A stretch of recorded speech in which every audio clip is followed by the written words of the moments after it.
ಯೆಹೋವನೇ, ನಿನ್ನಲ್ಲಿ ಮನಸ್ಸಿಟ್ಟಿದ್ದೇನೆ. ನನ್ನ ದೇವರೇ, ನಿನ್ನನ್ನೇ ನಂಬಿದ್ದೇನೆ. ನನಗೆ ಆಶಾಭಂಗ ಪಡಿಸಬೇಡ. ಶತ್ರುಗಳ ಉತ್ಸಾಹಕ್ಕೆ ಆಸ್ಪದ ಮಾಡಬೇಡ. ವೃಥಾದ್ರೋಹಿಗಳಿಗೆ ಆಶಾಭಂಗವಾಗಬೇಕೇ ಹೊರತು ನಿನ್ನನ್ನು ನಿರೀಕ್ಷಿಸಿದವರಿಗೆ ಎಂದಿಗೂ ಆಗಬಾರದು. ಯೆಹೋವನೇ, ನಿನ್ನ ಮಾರ್ಗವನ್ನು ನನಗೆ ತಿಳಿಸು.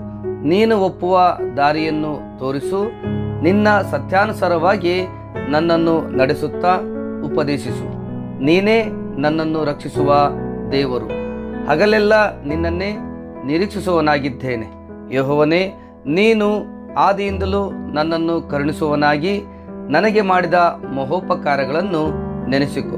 ಯೆಹೋವನೇ, ನನ್ನ ಯೌವನದ ತಪ್ಪುಗಳನ್ನು ದ್ರೋಹಗಳನ್ನು ಮನಸ್ಸಿನಲ್ಲಿಡದೆ ನಿನ್ನ ಕೃಪೆಗೆ ತಕ್ಕಂತೆ ದಯಾಪೂರ್ವಕವಾಗಿ ನನ್ನನ್ನು ನೆನೆಸು. ಆಮೆನ್.